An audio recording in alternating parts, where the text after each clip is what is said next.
Welcome back, everybody. I am Blackthorn, your narrator here at On the Edge of Shadow. We are rejoining part of our war party this evening in Into the Nightfall Swamp, part 2. Keith, why don't you give us a brief synopsis of what happened last session for our viewers here? Well, last session, our daring companions, a pair of Don Fairfolk who were outcasts, Shihan, the Red Blade, and his cousin, followed the oddly compelling babushka into the swamp with the idea that they were going to become ambassadors to some fey kind out there. Unfortunately, we camped on an island where we found the remains of many a body. We found a bearded folk. We found several Nemersians. And a Gaxkit, I believe, even what possibly could have been. We weren't 100% sure because obviously the swamps creatures and such take a toll upon the bodies almost immediately. But once we set camp there, we were accosted by a giant salamander who seemed hell bent upon swallowing Shihan whole. But he was able to fight free with the help of his cousin and their companion, who is also here today.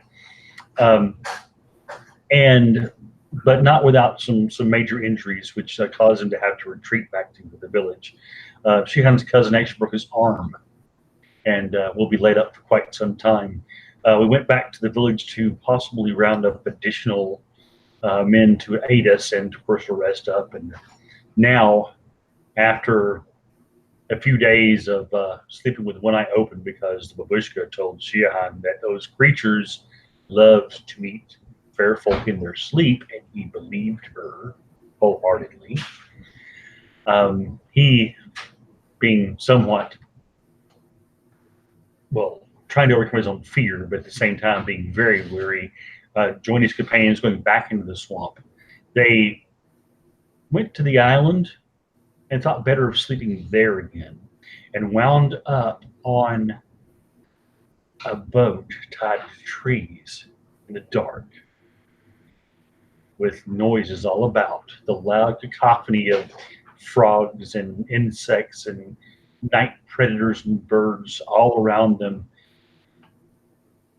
They were approached by a blue light. A little blue light came, spoke to Shihan, told him that they were part of the court that was in the area and that they were not very far. And when we left the companions, they were beginning to untie and gingerly rowing their boat towards this court.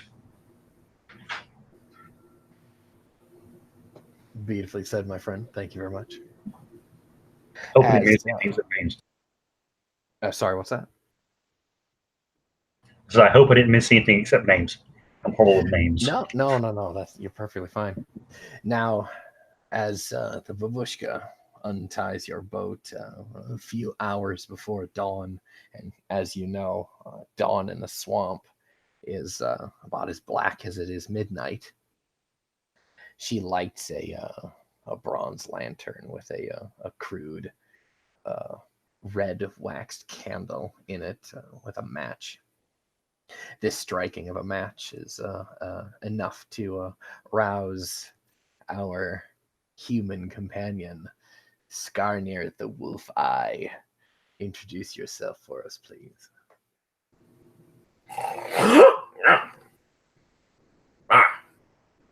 Time to go. His eye, Skarnir. Wolf Eye. I don't remember too much of last time, but it must have been fun if I can't remember it. At least that's what it usually ends up being. Did I drink too much? I usually end up drinking too much. I found an axe. It's pretty. It's got fire on it.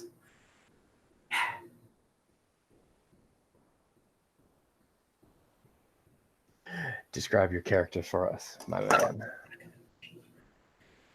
Skarnir, the tall, hulking man from the village. accompanying the scrawny little fair folk to make sure they don't get injured out on the wilds, with his black hair tied back into a ponytail and his beard somewhat clean today, is all tangled down. With the back of his hand, he wiped some sleep drool out of it and looks around at his companions. Are you all ready? As you say it, the babushka shoves the kind of like the guiding the pole that she uses to push your skiff through the swamp off of one of the nearby mangrove trees, and deeper into the mist that you go. The lantern that she's lit almost seems to cut the fog in the mist. It's almost a lingering, tingling sensation even in this fog. It's kind of odd. It's a skin irritant. It couples with the stinging flies here, and it makes you feel unclean. The deeper and deeper you go, you follow the Unseelie's directions. Nevertheless, you hop from muddy embankment to sandbar to a group of trees over the next handful of days. The sounds of the swamp deafening it at noon and at midnight, and it's starting to weigh upon you. There is a lingering darkness here. This deep in the swamp, I would need at this time from you spirit tests, please, to stave off corruption.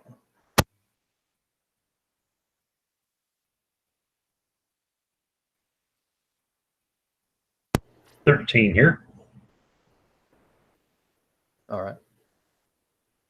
And a 10 from me. All right. This oppressive mist seems to sap the life out of you, and it seems to swallow up the candle in the lantern more than 12.5 times as you both gain 1 point of shadow corruption here. You've not experienced this sort of thing before. However, it doesn't make your traveling more enjoyable.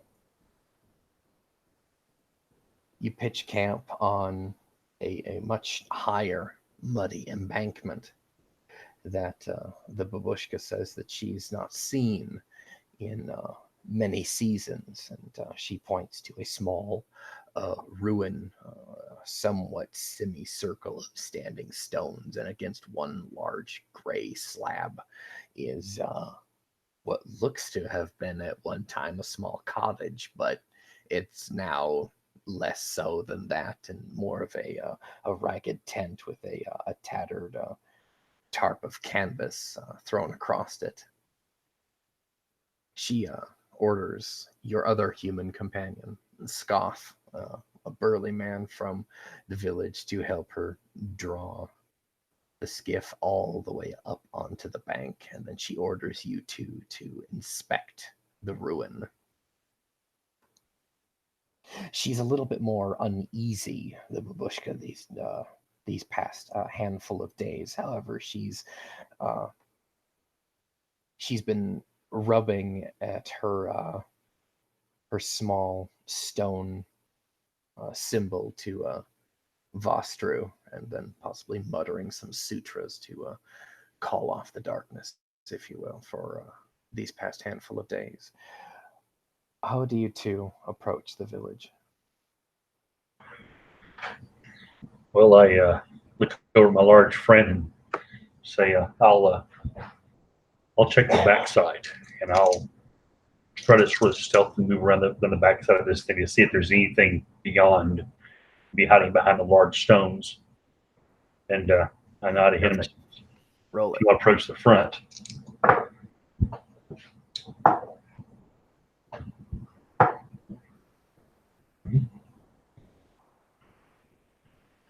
let's see, and my stealth 29. Had an 8 explode twice. So Beautiful. I had a 2 though. So yeah, I stealthily take my spear and move around the backside.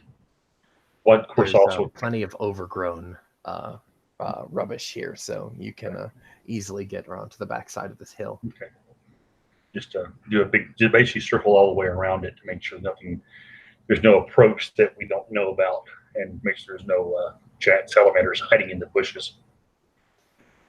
Whatever you did find or see, you as you're slinking through the tall grass and the cattails there, you spooked something that darted into the water, and you saw this long reptilian tail just swish back and forth through the water and disappear into the muck. But you do, uninterrupted beyond that, get to the backside of this hill, and there seems to be a handful, 3 or 4 more rundown structures.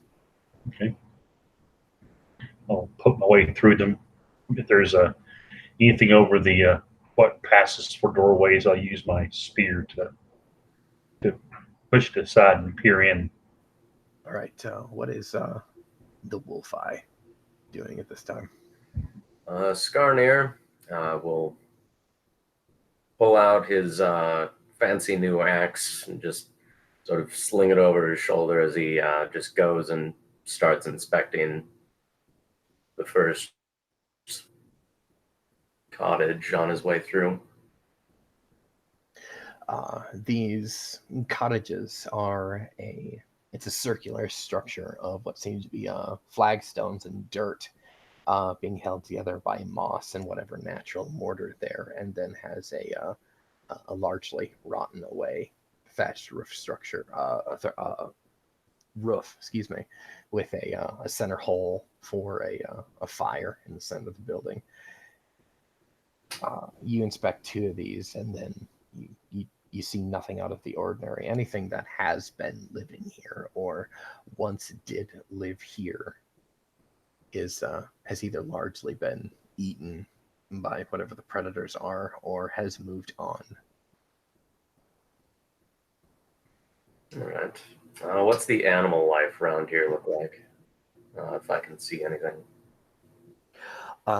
You do see a pair of cranes actually, stilt walking through a kind of a shallower lagoon on the say the northeast, the back third from with the way you entered this area. It's off into the right hand side, beyond the ruins, which you see from here. They're these cranes, however, are taller than you and have bills that are about 3-4 feet long.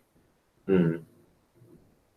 You've only seen cave paintings of the Great Crane, but this is the first time you've seen such a beast in person. They're not hostile to you in any way. They're just magnificent and beautiful. Mm.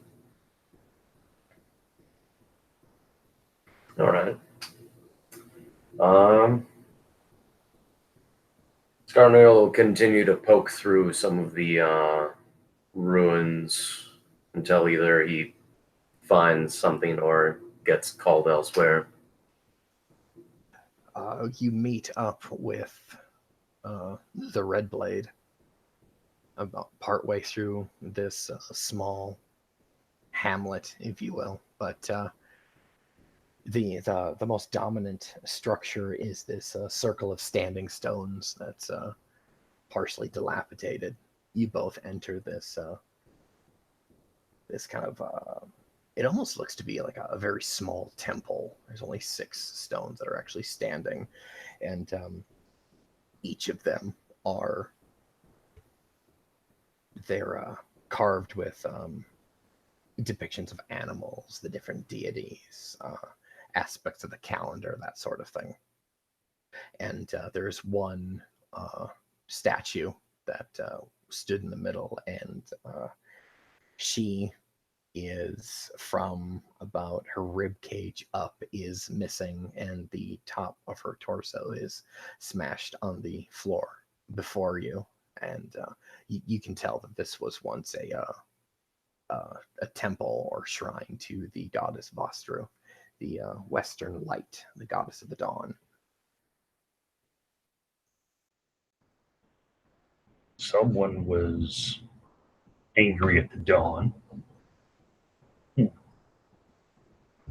I'll take a look around this area and see if there's anything that any other symbols or anything that might be defaced, scratched out, such. Where it is on it, I guess. Go for it. That's just a 12. You do see over one symbol depicting a union between a masculine and a feminine deity. The goddess of the two is handing what seems to be a small parcel that looks to be as if it's glowing. The stone itself is not glowing, but in the relief, it looks as if it's got a nimbus around it. And she is handing whatever this is to the male. And the next statue is him taking this package across an expanse of land, and the third pillar from that is completely broken. That is the one that is missing. I'll call out, Babushka, it is safe to approach. And there is something interesting. She takes a few moments, and then a few minutes later, she comes in with this almost Santa Claus looking bag of whatever the hell, plus the kitchen sink that she brought with over her shoulder. Here's also, what is this interesting thing, my dear, that you bring me? I'll motion to the relief. I'll say the third part's been broken off. Looks to be intentional. And of course, the statue has been smashed. She takes a few minutes, and this is a depiction of the union of Vostru and Vetru, the marriage of the Western and Eastern lights.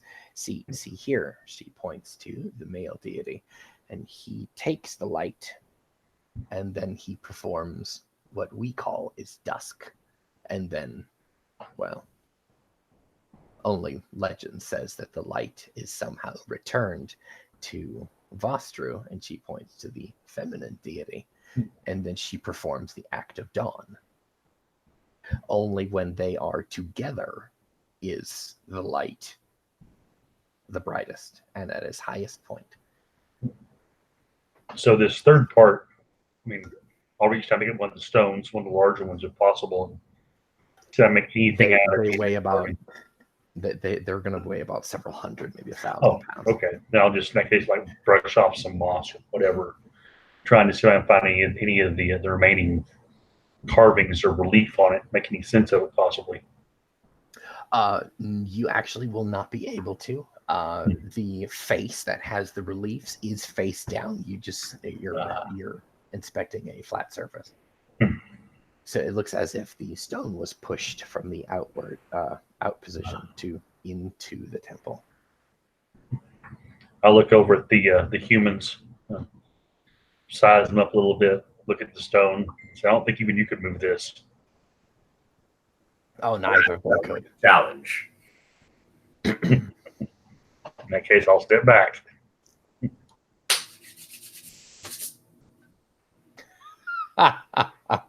All right, let's hear it. Stand back, little man. I wouldn't want this to accidentally hurt you somehow. Ooh.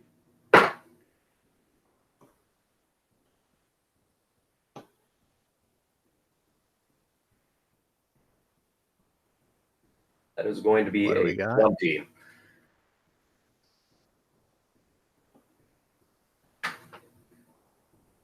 Sorry, what's that one more time? 20. Ooh, that actually won't do it here. But it was a valiant effort. I will say that much here. I'll move it some other time. I'm bored now. I'll just chuckle a little bit and help the push to sort her things and get the camp started, start a fire cooking, I guess. And I'll start humming a little song to my people about the two god the god and the goddess of the dawn and dusk. I'm sure we revere the dawn probably more than the dusk, but Of course. so. Can I get a wild lore test here? Ooh, wild lore.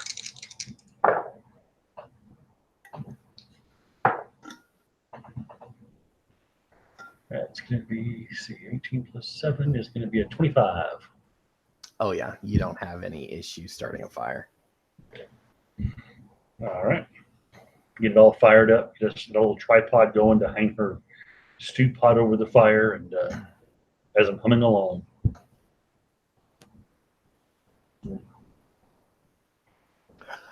Once she begins cooking, or she sends you away to gather some mushrooms.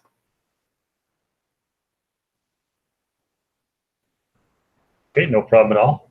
I'll do another wild lore real quick. Gotta find the right ones. That is going to be double 6, so 12. It's going to be a 19. Oh, fantastic! You're able to find the red-capped mushrooms that not the fairies. No, we don't want to find any red caps right now. No. We're dead. We're all just dead. Fairy food. Yeah. No, but you do find a species of red fungus that she can use for a stew that works well with some fish, and then she can possibly get some mulled wine for you if you guys survive to go back to the village.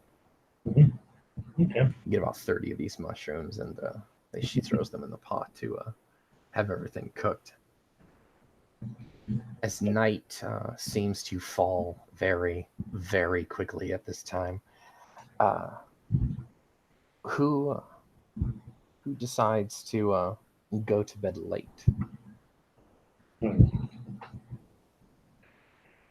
I will probably, because of the fact that the night before I did not sleep very well at all, will probably be fairly early to bed. All right, fair enough. What is Skarnir doing for the first several nights of the first several hours of the night? Thank you very much. Skarnir will keep watch. All right.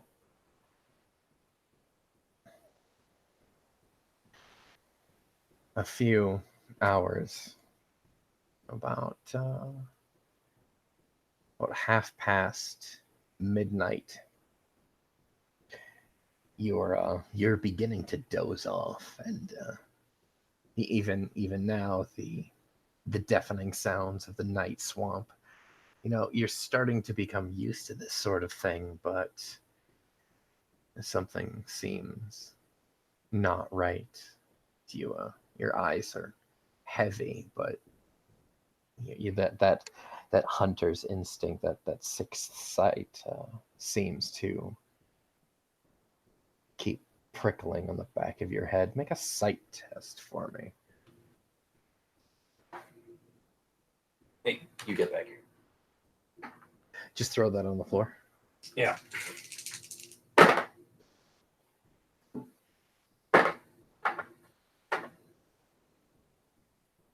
That is going to be 16. Ooh, fantastic intuition. All right, so how is he oriented in this small temple thorpe kind of complex here? Is he leaning up against one of the hovels with a blanket over him? What is he describe his immediate area for us. He would, if he felt himself dozing, he would be pacing around a bit, just trying to keep the blood flowing. Okay. Probably doing a sort of perimeter check going around the temple. Okay. So Shihane has picked one of the larger hovels here, which seems to be a smaller version of the gathering hall back in the Misty Wood. It's maybe like a fourth of that size, however. The babushka, however, is sleeping on her kind of her hide mat on kind of like an upper loft level, and Scott is leaning up against one of the posts with a blanket over him with his broadsword in his lap. He's snoring softly. Is Shihane? Is he actually in a deep sleep at this time? Probably, even though he intended not to be, he would probably be in deep sleep because he didn't get much of that before. So, Okay. He is, but he ought not to be, is what you're saying. right, yes. So, the wolf eye is his axe. His axe is hanging from his back, correct? He had to step away just momentarily. So Wait, no, he did step away. We'll give him a few moments. just for a moment. So from the inside, we of course are soaring away and not seeing him. So I think he's doing a perimeter check. All right. In this evening, you found yourself in a deep and comfortable sleep, despite the dangers. The Red Blade, he dreams of that ancient flowering tree with that old sword laying across that small font, that orichalcum sword that's pitted and rusted and corroding from age. Is that a pleasant dream for the Red Blade? Keith, describe this dream for us, man. It is a dream that is a mixture of both. It's both a. It's the dream. It's a dream that one would have if one were thinking they were about to be caught doing something they shouldn't. And the fact that he sees himself as it's not a small boy, but a young boy.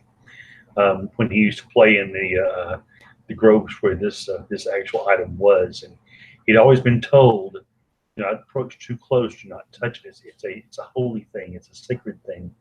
It is not for the mortal realms." And he always snuck as close as he could because he would lose himself in the carvings and the details of the hilt of the blade and the blade itself, with its overlaying patterns of alternating light, dark metals, and the way they seem to almost flow with the light, almost like water along the blade. The light was just right coming down the trees and the leaves and such. He sees this blade in front of his eyes, dancing almost as if he were to actually pick it up, he would be holding a piece of water that clung together in the shape of a blade. And as he leans down against this shimmering, beautiful surface, a maw of horror leaps out from the blade towards his face. It is a giant salamander coming out of the blade, and he wakes up just momentarily before shaking it off and exhaustedly falling back to sleep. So, Nevertheless, sleep does not come as quickly as you would like it to be. I need an intuition test from you as well.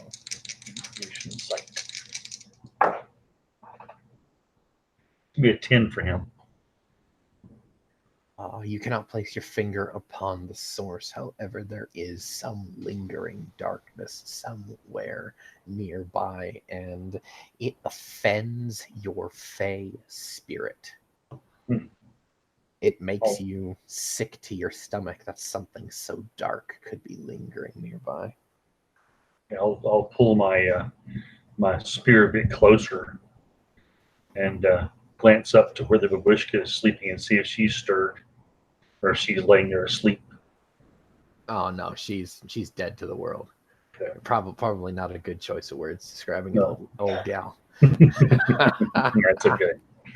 Then he'll slowly reach for his bow and get it strung, pull out a half dozen arrows, lay them out so that they're easily accessible, just in case something approaches in the darkness. He'll position himself back into the back of this this hovel, his back up against a stone. He'll look up and see if the human is that one of you sleep under his blanket under the central support, see if he's stirring at all. Probably He's not. not. Nope. Yeah, humans aren't sensitive to things like this.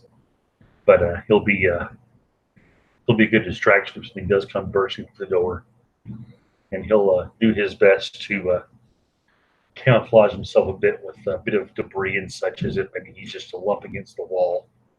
So I'll do a stealth check for that. If that's okay. Or that'd be well By wilderness all lore. means, go for it. Maybe stealth or wilderness lore because he's using that almost That would be stealth. That would camouflage. technically be Yeah. hiding. But Yeah. I will give you a +1 bonus there. 12 plus stealth. That will be 18. Oh, you're very delightfully hidden there. 19 with the +1. 19. Oh, Yeah. anyway, yeah, you're pretty invisible in the dark there. There is no light besides those dying embers just inside. All right. And he'll just sit and listen. See if you can hear anything out there over this through this den of life. So Make be an aware. awareness test for me. Let's see. That's a 13 for that. Yeah, you hear the chorus of frogs and the night swamp, and it's raining slightly, which doesn't help your senses at all either. Right. There's about dead leaves and tall grass around, so any gust of wind is could be footprints or anything. But you do hear your fey hearing does hear sandals kind of making this squish sound through the mud. Okay. But you maybe foolishly tell yourself, no, that's Skarnir taking a walk there. Yeah. You have to be since he's not in the building with us. So in that case, he'll hunker down and try to breathe shallow and but regular to not alert anyone by his breathing that he's there even. Which might be a hard thing to do. Right. It ran through his mind after that dream and such, and of course seeing the tail vanish beneath the water earlier.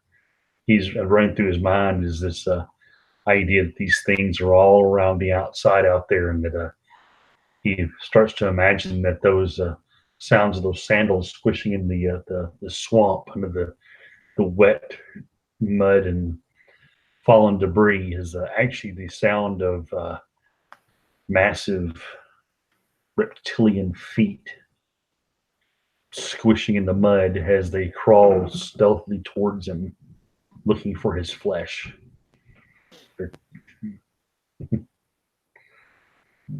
Their milky eyes questing through the night, their nostrils flaring, looking for his scent.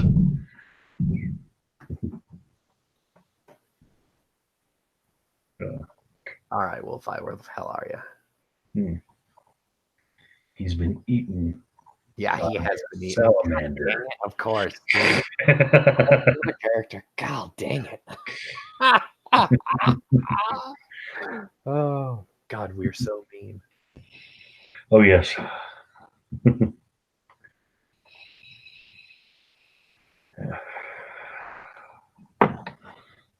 I know we sort of just got started. You might want to take a little break real quick just to till he gets back, possibly. Yeah, let's take a 10. Okay. Works for me. We're back.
Hello.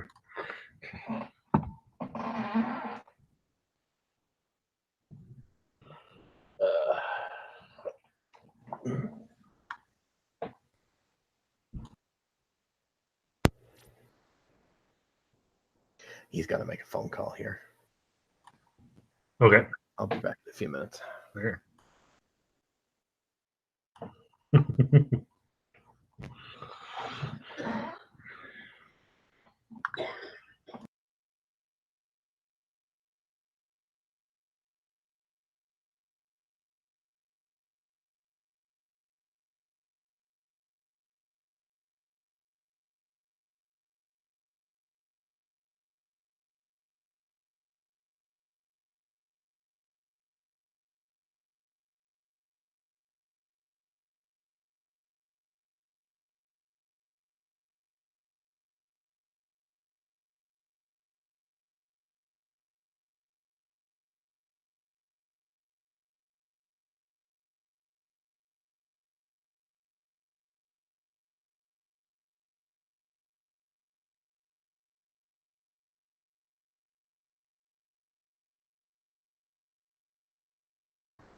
I'm back. Sorry about that. Hello, back. Yeah, Rafe had to make a phone call real quick himself, so I'll leave that momentarily as well. So, Oh, gosh. yeah. Oh, there you go. Hold on. Where am I at? There we are. There we are. Yeah. So, yeah, I'm just on the side coordinating a RP of about 140 people as we speak Fun. over the course of the next 6 months. So, coordinating warp stuff. A lot of people. Yeah, this last weekend we had 195. Oh, gosh. So yeah, and they have several events throughout the year in different places around the country where they have as many as 600. So so yeah, it can get fun. But yeah, All we right. have Sorry. hello back. All right. You got everything taken care of, Steve? Yeah. At least I think so. We hope so. Good. All right. So you go ahead and. Oh, wait. Hang on. Let me take. There we go. Now I am back. Excuse me. Aha. I know, right? Mm-hmm. Now, so you make your security sweep around this temple. Does the wolf eye skirt the entire thorp, or does he just walk the temple? The areas where people are actually staying. Okay. It is the largest hovel nearest to the temple there. So we'll say that you skirt the temple as well as the hovel itself. Yeah. So Shehane will hear some sandals squishing in the mud outside the building behind him, which may or may not ease his tension or make it worse. Thump, the thump, the thump, the thump, the thump, you Probably be worse. know. You walk the temple complex, and of course, on the far side of the temple, you see a pair of red eyes gazing at you just off from it seems in the darkness, just off the water, about 40 feet to your left. They're not wide set as if they're like a predator or anything, but they're the red eyes of possibly a mortal of some kind. And they're just watching you. Scarney will watch back and with his free hand raise it up and get ready to whistle if he notices anything alarming. Okay. A few minutes go by. You seem to be staring at each other. There seems to be not a predatory interest. You understand the way a predator looks at a prey item. You've seen that look in your eye, in a thing's eye, and you have that look in your eye when you gaze upon certain things, as well as possibly some of the village women. But this is not that look that is given. It's almost a look of interest. Not exactly undressing you with its eyes, but interested. There's almost a questioning interest that such a being wishes to speak to you, but no moves, no sign, not even a blink, which may or may not begin to be unsettling. What does the wolf eye do? Well, if those eyes aren't blinking, Skarnir's not going to blink for as long as possible. He is going to return that right back. You're gonna have to blink a couple times. That sounds like a challenge. You wait for your eyes to hurt really bad, or a mosquito gets in there and it makes you blink. Otherwise, he'll take the axe off of his shoulder and just sort of rest it on his foot as he relaxes a bit, maintaining eye contact, but indicating that if there's no issue between the two, he won't be the one to start the fight. Okay. As you rest the axe head on your foot, you do notice that the tiny flame candlelight on the top point of the axe, it lessens to a low simmer there. It doesn't burn your foot, but you do feel the heat of the candle there. Okay. And it does give off a slight glow. But there's a few moments as if the eyes kind of look you up and down, and then look down at the candlelight. And the eyes step back into something, and they're no longer there.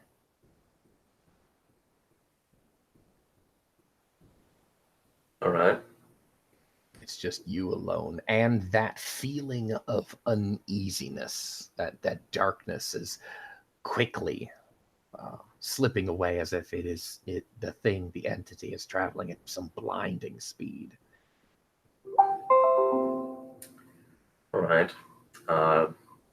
Skarnir will hoist his axe back up, taking some comfort in the light it gives off, and work his way back towards the hovel. As Skarnir appears in the hovel doorway, what does Shihane do? Well, of course, I'm staying hidden, and I have my bow half drawn, waiting for something to come walking through the place. I've got the idea in my head that this whatever it is out there, lizard-like thing, is circled around and already eaten Skarnir, and that it's coming for me next. And I'll do first off awareness test. Okay, I did pretty decently. so let me see. So that's going to be a 17. So I'll probably notice the flame of the axe. So you see the glow of the axe before you see him. So of course, my mind, I had this idea of this thing with a red fairy light on its head, on its shoulder coming through. But then I see the axe, I see the outline of him, Now relax the bow, but I don't say anything. I'm going to stay hidden just to see if he's been followed.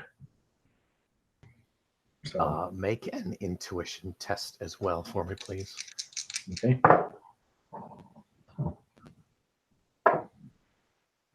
Good. It's been 19 total. Okay, so at the same time that I was describing that dissipating, it was the feeling was for you as well. Okay.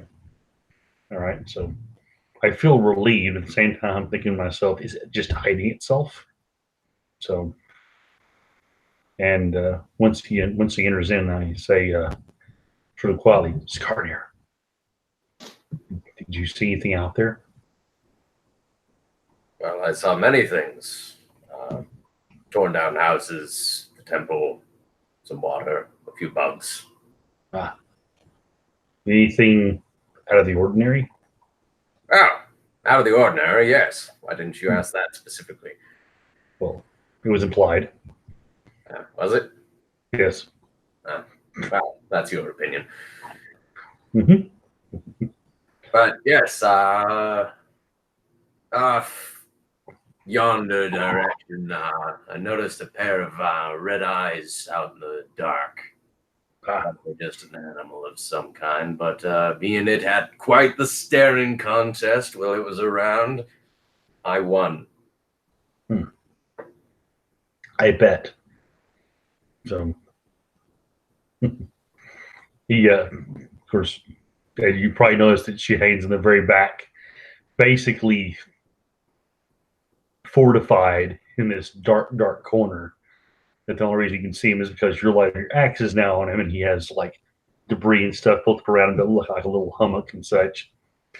And he lowers his half-drawn bow and starts to put things up. So, good. I'm glad to know that you scared it off with your eyes. Did you have a bad dream? No, not at all. You look a little frightened. That's a deception test, Keith. Come on now. Well, I will just say that I will make a deception test, but it's obvious that when he says no, he's not really. Would you like me to get Babushka and make you some more milk? Oh, Jesus. It's an 11. Yeah, no. Yeah, you can make a premonition check if you want, or you can No. probably choose to fail it. Yeah. Thank you. I am drinking milk. Thank you very much. Nice. Oh, God.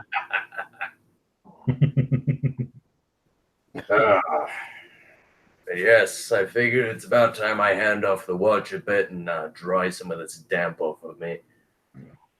Yeah, I don't believe I'll be sleeping myself much tonight anymore. Oh, well, then you just volunteered for the next watch. I definitely did. He gathers his things up and bundles up his pack ready for the next day, and takes his bow and quiver and one of his spears out. Goes outside, looks around. How difficult would one of these stone pillars around the edge of this temple be to climb? I mean, are they sheer or are they rough or? One side is, well, the side that has the relief and the carvings on it, you could possibly climb up, but you may or may not be risking some blaspheming there. But the other three, it's kind of a rectangular prism. They'd be sheer. Okay. So, okay. I'm just looking for a way to get myself a little bit of elevation in some way. Maybe one of the hovels. You can absolutely climb up one of the hovels. That would be really easy for you. All right. In that case, I'll climb the hovel we're staying in, so I have a little bit of elevation to be able to get up there and keep an eye out on what's going on around the place, keeping me above the level of these predators and a good vantage point for to snipe something possibly coming at us. So once you actually do get up there, being as this is the one semi 2-story building in the entire gathering here, If there was actually daylight out, you could actually see for quite a distance. But you are quite comfortable that the giant salamanders or their ilk that you've dealt with previously, they would have a very hard time to climb this slope, and that is probably why the people dwelling in this village, when they did, built it here. Smart people. They must have been fair folk. So that's what I think. But let's see here. For the first third of your watch. Nope. 3 hours pass and nothing happens. Oh, come on now. Come on now. Let me break someone's leg this session. Come on. Mm-hmm. No, come on. Don't be that way. Oh. Uh-oh. Get attacked by a leg-breaker creature. Uh-oh.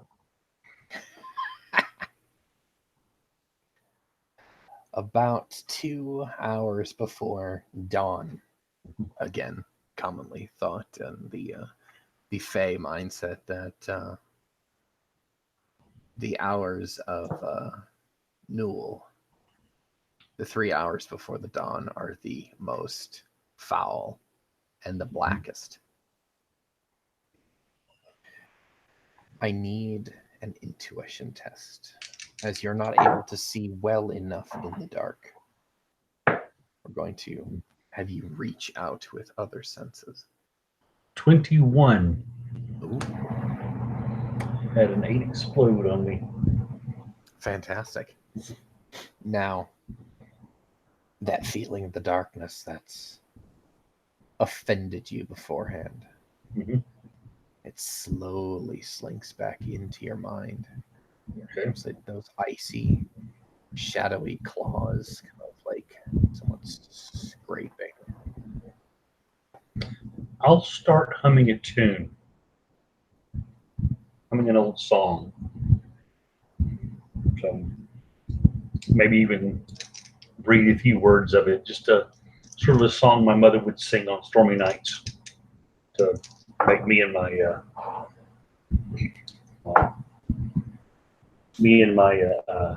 younger sister calm down when we were afraid of the dark and things outside and the storms and whatnot. Let's see.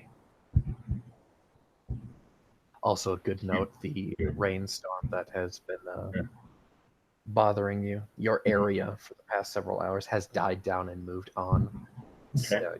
You hear the thunder about 15 miles to the northwest of you. Okay. It's a 25 on my singing, by the way. Ooh, so quite a beautiful voice. What are the lyrics of this song? Well, not being able to come up with one immediately off the top of my head. Of course. Let me see what I can come up with for you real quick. Ooh. There's some bonus XP in it for you if you can. So I'm not going to sing it, but I'll tell you what the lyrics are. Of course. I can get it pulled up here real quick. Don't do that. Come on. I'll go to my songbook.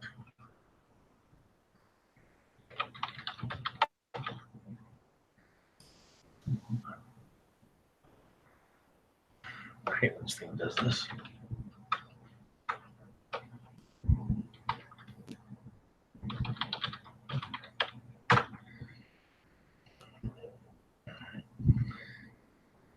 So at first he's just humming along, and then he go this way.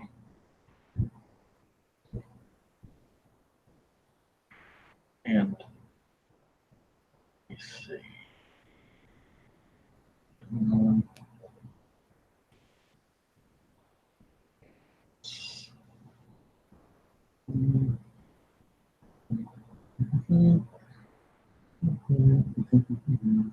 He just starts.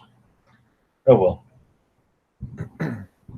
So quickly As enough this to. feeling kind of wells up in you, just within earshot,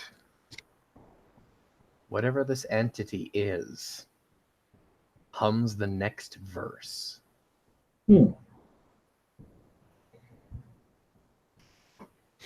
Okay.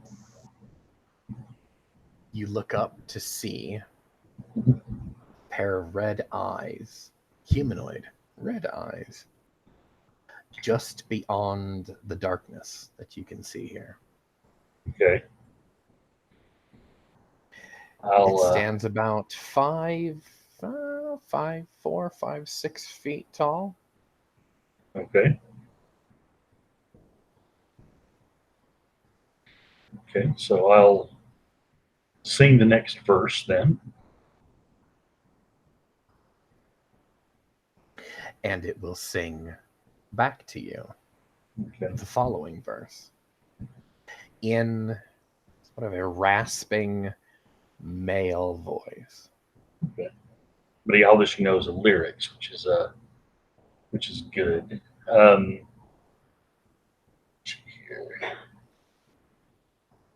Congratulations, you've discovered a sign of life. That's fine. Let's see. Where's that? May I actually have a song life here? As in, well. No. As I said, so yeah, I'm of course at this point, I'm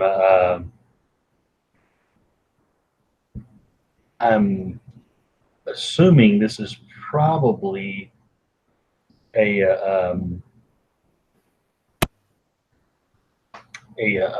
fae of some type. So I'm going to speak out in fae wise. Hail there in the darkness. Come forward and warm your bones. The thing replies, also in Feywise, I have your permission to approach. You do, with all rights and responsibilities of hospitality. In those glowing red eyes, you do see a smile. And the thing steps into the glowing ember light that's escaping through the doorway, and you see a figure. It's male, may or may not have been fae at one time. Okay. Its skin is somewhat mottled, almost as if it was a corpse, but the clothes that it is wearing are fine yet well worn.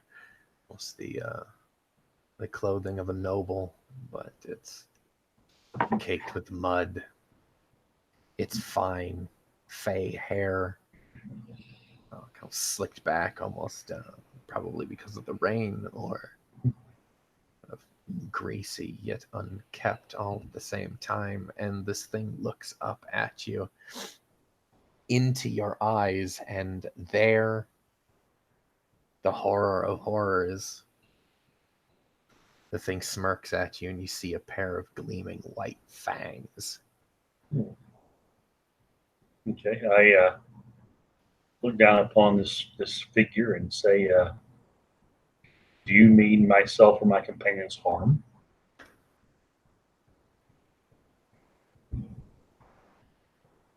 Says nothing for a long moment.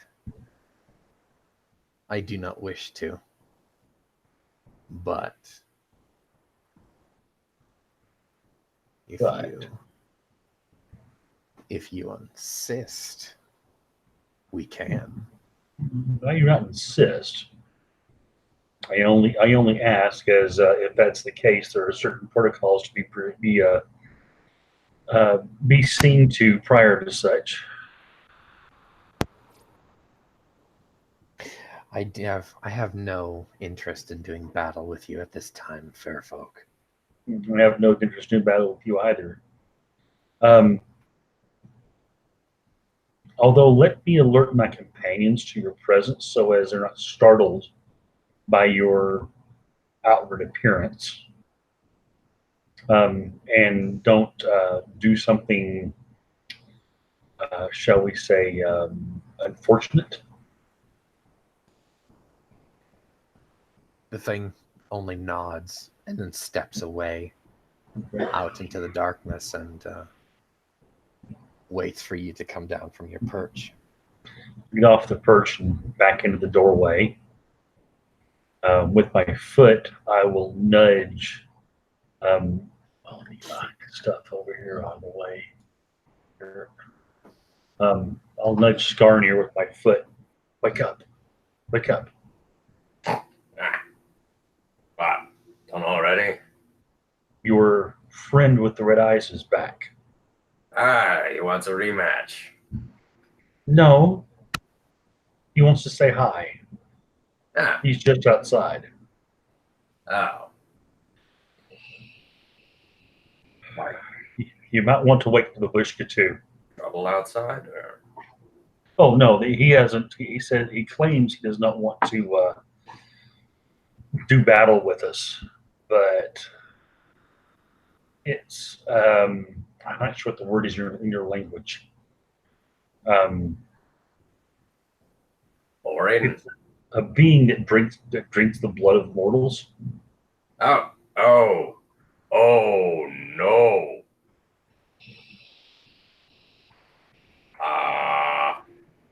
Babushka. Babushka.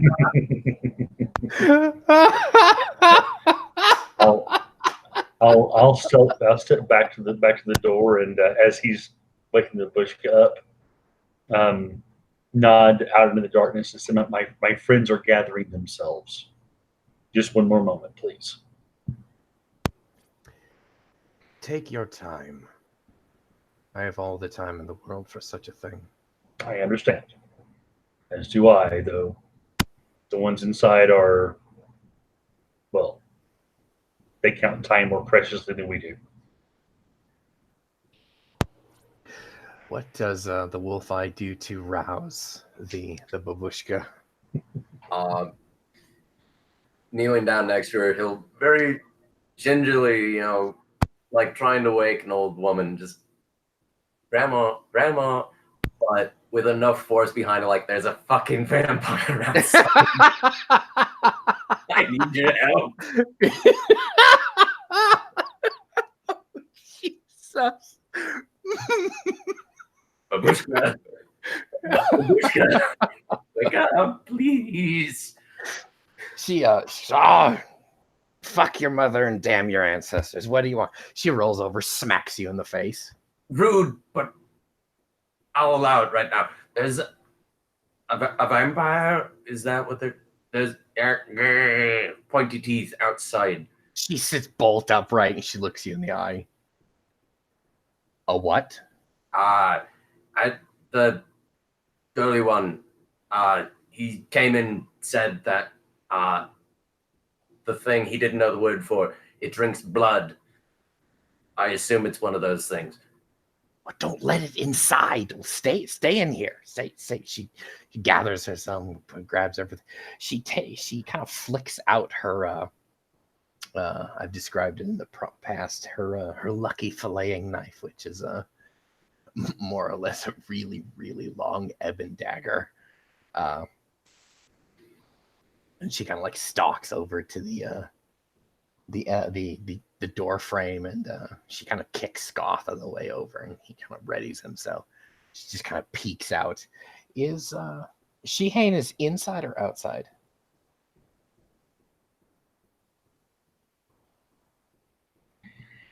He's in the doorway itself. Oh, so she's peeking around. She goes, where is it? He'll motion sort of with his hand in the general direction of where the thing stepped out. Over there in the darkness.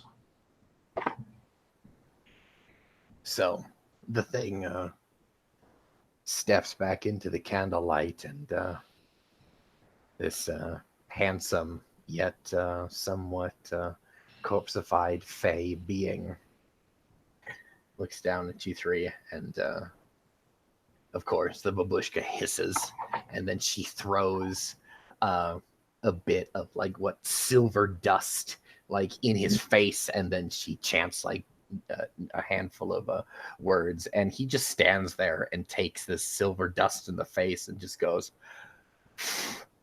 He kind of blows it off of his nose, or kind of froofs his hair, and he just smirks, just like that asshole menacingly smirk.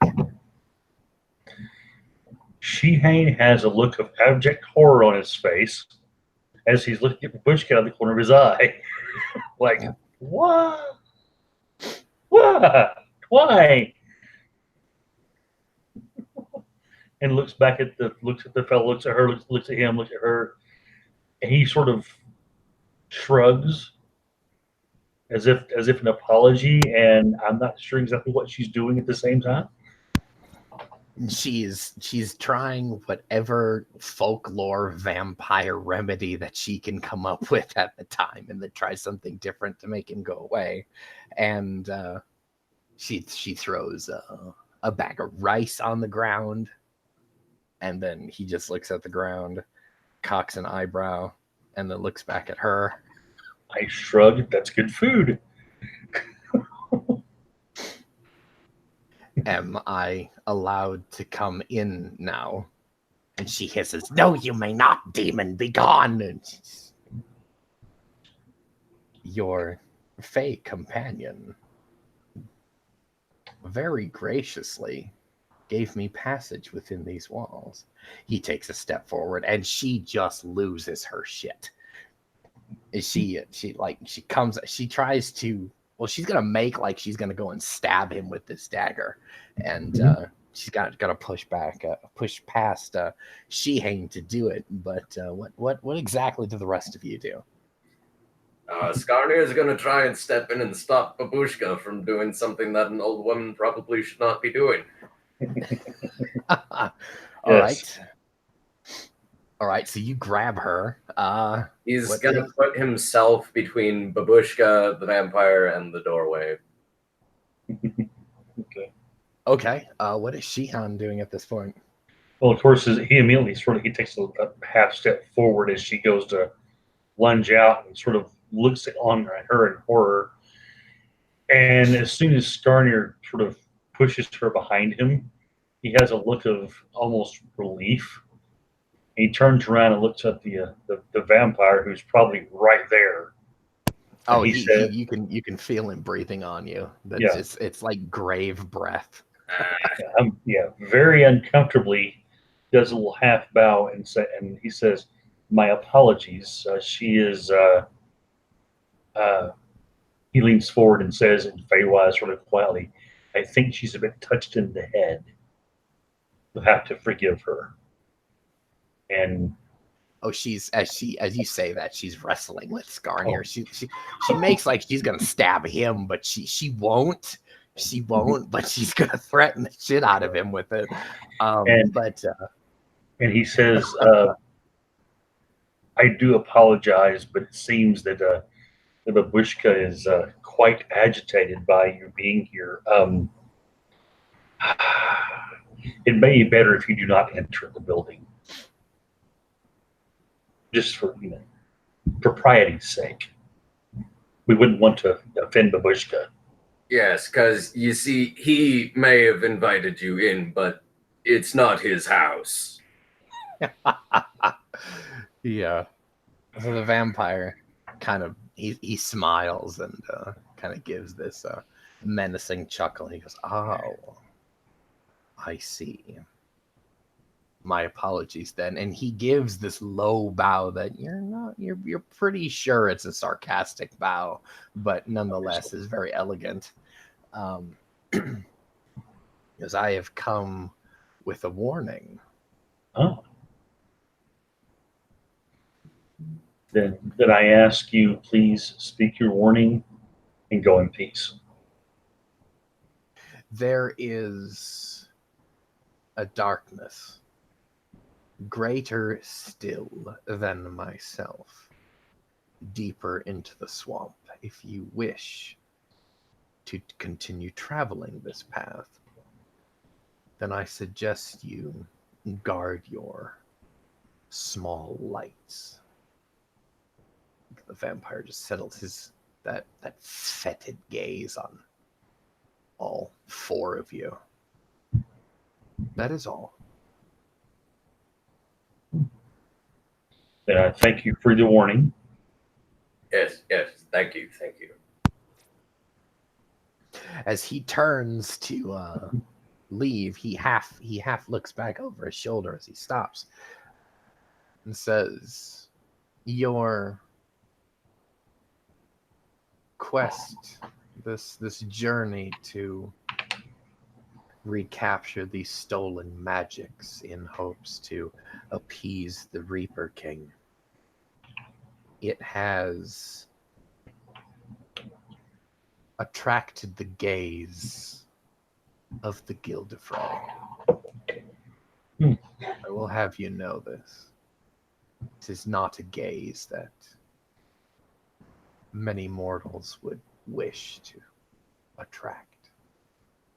He half smirks and almost quite literally just evaporates into the darkness. That feeling of shadow again quickly dissipating almost as at a supernatural speed. Shihane lets out a breath that he didn't even realize he was holding, turns around, looks at the ones inside, and says, "We're on a quest to do what?" You did what? You invited that thing in. It seemed the right thing to do. In what world? This one, and it was okay. I was singing a song, and it began singing back to me and do the song. Well, certain And what? it's not like everyone knows. Well, there was a duet thing going. We had a connection.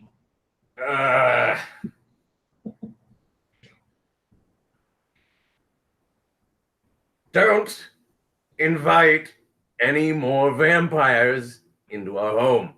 Okay, but Damn near gave Babushka a conniption. yes, I think so. And she wasted rice. She hadn't fixed deep breath. And it's a good rice too. So, as you mentioned the babushka, she finally sucks it up and actually cuts Skarnir on the hand, so he'll let her go. And like she kind of like just pricks you on like the meat of your thumb there. That is a sharp knife. And she comes over to Shihane, and this woman she's like 4'8", okay? She's tiny thing, old grandma, but this woman coming towards you could be 30 feet tall. And she takes the butt of the pommel of this dagger, and she smacks you in the groin with it. As you double over, she takes the offhand and then slaps you hard on the face. Why? I was being polite. And then she grabs that long ear that you have, and she pulls it down. She just glares into your face. And with this dagger point, she actually sticks the dagger point like up your nose, not to like cut you open, but just to hold you. She's threatening the hell out of you. Yeah. And she goes, "Don't you ever in your forever life do that again." And you can feel her pulse through her thumb on your ear, and it is going 1,000,000 miles an hour. Okay. I won't. I'm sorry. She lets go of you, and she retrieves her dagger from your nose. She goes back to her bedroll. She puts her dagger away, and she goes back to her pot that still has warm food in it. Just as the Dawn comes right up over the trees, and she shoots a look back at the two of you. And here comes the real punishment. It'll be half rations for the both of you until we get back to the village. Am I understood? Why for me too? You helped. I helped keep you alive from a vampire.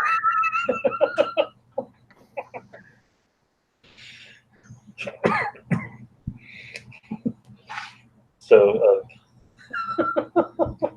she hands actually over there laughing lightly, and he looks over at Scar. Yeah, and quite the glare. I think you could actually use to lose a few pounds there, big guy. If my stomach rumbles even once, I'm eating your leg.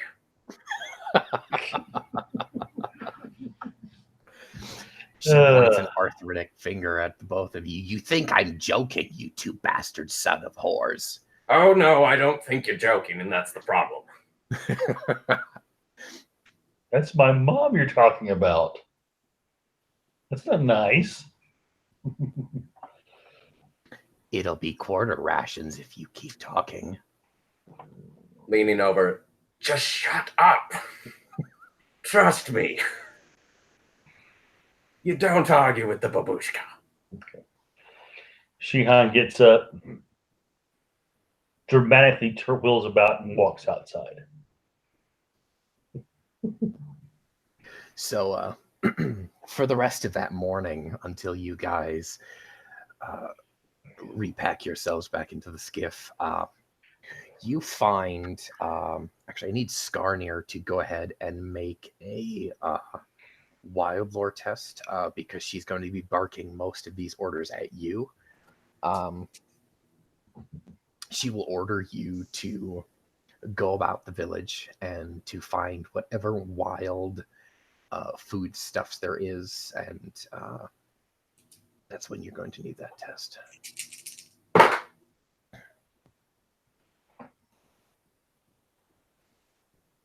That is going to be 15. Okay, so you find about 1.5 pounds of wild cucumbers, another small basket of those red, spicy kind of mulling mushrooms, as well as what looks to be a kind of a crab apple train to go with 6 crab apples there. And that will augment your traveling provisions there. For the rest of the morning, we're going to say you guys take about 3 hours to pack yourselves up and ship off. What is Shihane doing for those 3 hours? Sulking. Oh, sulking. Yeah. I mean, he'll do what needs to be done, but the entire time he's muttering under his breath, not looking at the babushka, not speaking to the babushka. Oh, she doesn't want to speak to you either. No, yes, it's one of those when the two of them come within about 20 feet of each other. There's this tension in the air. So, and at one point you might overhear him saying, "He called my babushka's daughter a whore. She called my babushka's daughter a whore. My babushka wouldn't raise a whore." It's almost like he has an internal conflict of, does he tell her off because she is a babushka, because she insulted his babushka? What's the protocol here? The proper protocol, as universal as culture can be, you can't tell any babushka off because your babushka will hear it. I know. but I'm defending my babushka from another one. I mean, it's like, let them fight? I don't know. And yeah, you're going to be, probably for the rest of his long life, he's going to be having that conundrum in his head. Yes. Oh, yeah. So, he'll go tell his babushka at some point because she's still around. So. Oh, of course. So about just shy of 7 o'clock in the morning, you pile yourselves back into the skiff. Okay. And deeper into the swamp you go. Now, a few days more. We're going to say 3. 72 hours later, you find this great red stone that the Unseelie did speak of.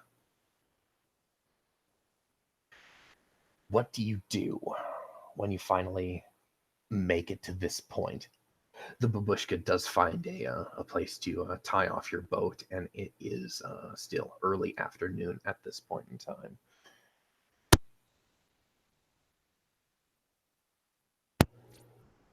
However, in this, Scoth takes a few moments to drop a fishing net over the side to get you guys a lunch.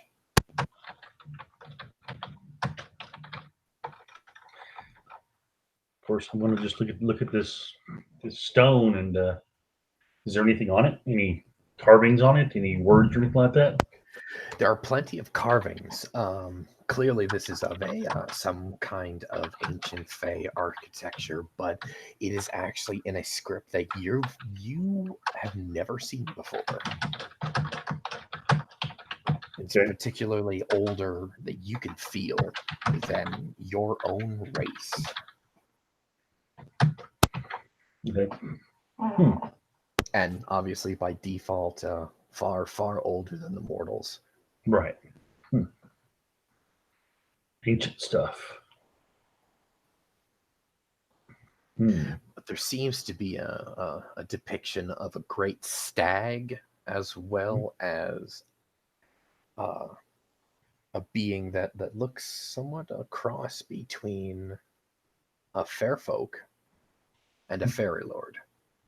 I think about like maybe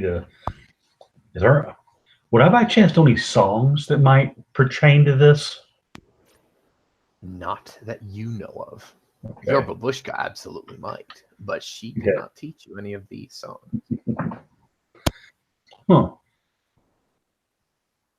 I'll slowly pace around it, just sort of fascinated by it, looking at all the different intricacies of the carvings and trying to decipher the story that it tells. It's about as alien to you as Mars is to us. So what you're saying is it's generally around, but very obscure. Gotcha. very, very. Okay.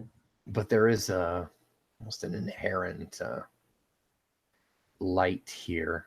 Do you touch the stone? Oh yeah. Oh, all right. When you touch the stone, you do feel a somewhat of an awakening here. And you may increase your sight score by 1 point when you do. Oh. Okay. This great red stone kind of leaves. It's not exactly like paint, but you put your hand on a like wet paint, and it'll leave the red paint on the palm of your hand. But it's in that same respect. You place your hand on the stone, you bring your hand away, and that red glow of the stone lingers on your hand for about 10 minutes and then dissipates. Okay. He goes to at first to ask the babushka about this, then sort of screws up his face. He goes, and just goes back to looking at it again. So, Okay. so What is Skarnir doing at this time? Skarnir is standing near Scuff. You know, I think the fair folk is pouting. What do you make of the rock? I see. He did the babushka wrong. Of course he's pouting. I mean, he invited a vampire in. I'd be pouting too if the babushka half stuck a dagger up my nose. Like she jabbed my thumb, and I don't want that thing anywhere near my nose. Oh, and tore through some flesh like, oh. It's a beautiful weapon. Oh, yes. Yeah, sort of just chatting with Scoff. He has no idea what this rock is about. Well, I will not touch it. He takes his sigil of Vostru and he kisses it quick and stuffs it back under his furs. I am too superstitious of these sorts of things. Oh, too scared to touch the rock? Oh, you feel up a rock. Oh, you wish. I will have It's nothing just of it. a rock. Then touch it. I will. There.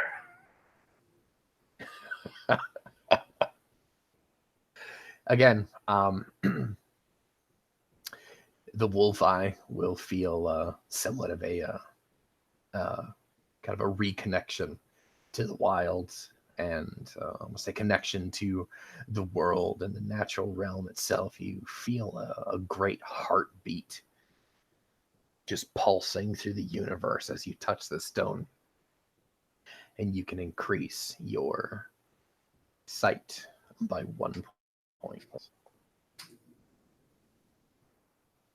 Scoff, no, seriously, touch the rock. I am not. No. I have fish to catch, and you just Like, point. oh my gosh.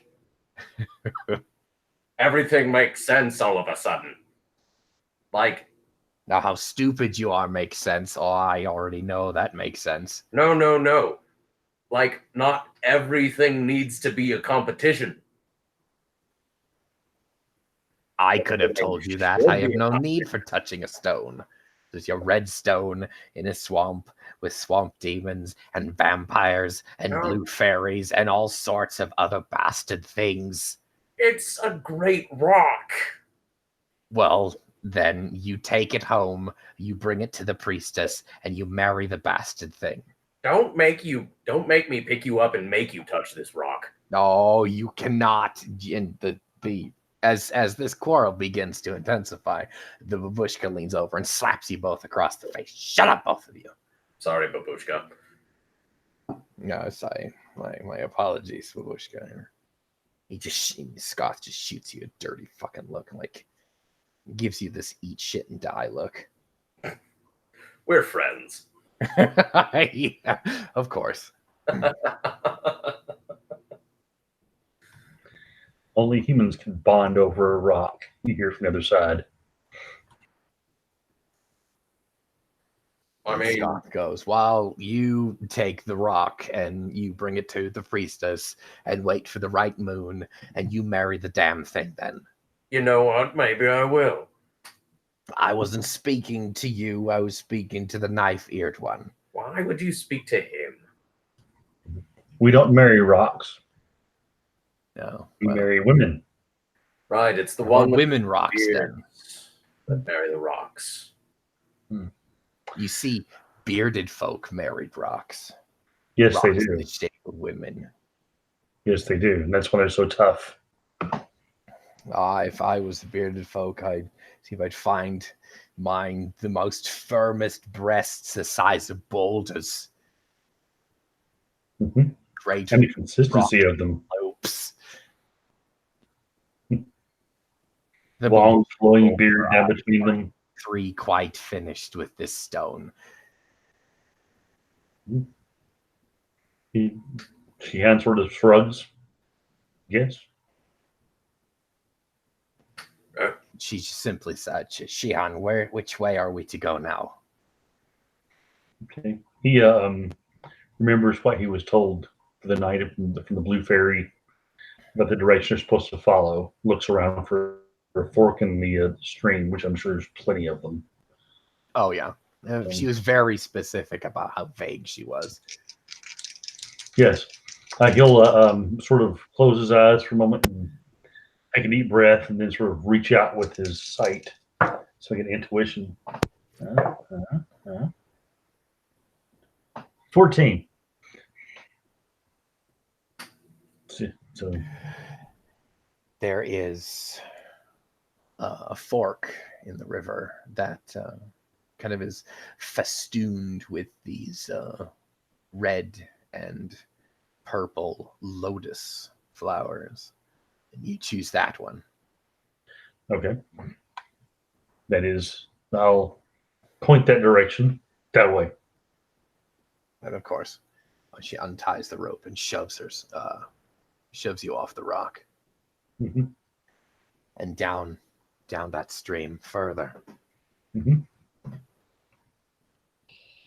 A handful of more days. You pass those flowering trees, and awareness tests from the four of you. I'll just throw that on the floor. Excuse me. Wow. I know. It's a whole 12. A whole. Oh, Jesus! A whole 12. Yeah.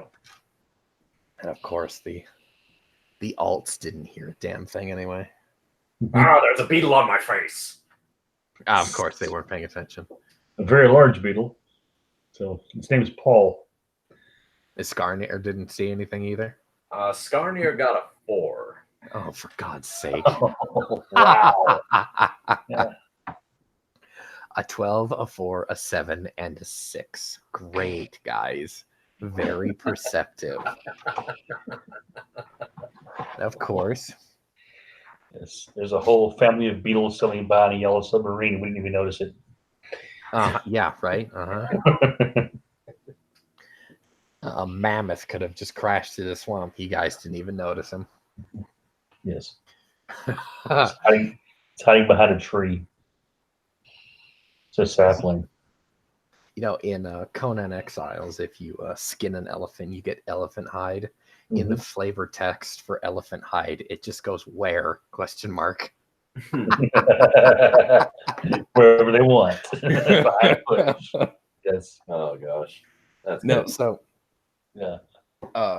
Sheehan is the only one that actually hears ever so faintly on the wind that haunting piping that you can only remember way, way back in your childhood. Mhm. Wait, hang on. Was it not the High King of the fair folk who once had a satyr play for him at a midsummer festival? Yes, you do remember those things. Okay. It was a satyr named Honorian, and he was very popular with the women as well as a handful of the men. He was auburn-haired, and the fur of his legs were also red and auburn. He had tattoos, beautiful woad and dark green tattoos on his left shoulder, which was his lute playing hand, as you remember. And Honorian taught you a handful of songs as well, you'll remember. Mm-hmm. You did. And as you hear these piping satyrs ever so faintly, your ears perk up and you're like, oh, wait. Could Honorian be here? Could he? Honorian's kinsman indeed be here? It is a horrible thing to miss. Fae singing under the stars in autumn. If only that we could see the blasted stars through this horrible canopy. But nevertheless, you are spurred on, and it is almost as if the babushka could not row or push your boat farther through, or faster through the algae that's kind of cloaking the way here. You, the three of you, have to take out your daggers and cut at the vines that impede your progress. And God, it just that you now, the three of you, hear this beautiful song, and it's spurring you on.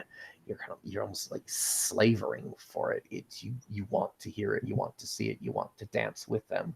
And finally, it seems days later, but it's only been a handful of hours, you find yourselves bathed in that blue witch fire of the lanterns. on a polished stone, almost looked like a dock. You deposit your skiff at the end of this stone-like pier. The babushka ties off your skiff to the lampposts. What do the four of you do? Well, I, of course, am going to be listening to the song, trying to hum it and see if it's one of the ones I know. Not if there's any words I know that may go to it. Nah, you're familiar with Satyr song, but these aren't songs that you've heard. I would be very interested in knowing them, though.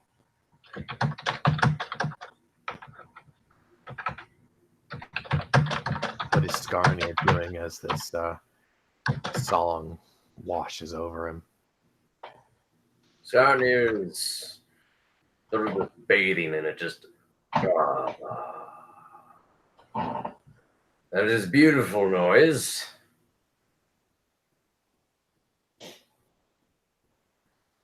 You, Sheehan, what is all this? It's a revel. It's beauty, it's wonder, it's starts humming along with the music. It's satyr songs. Satyrs. Yes.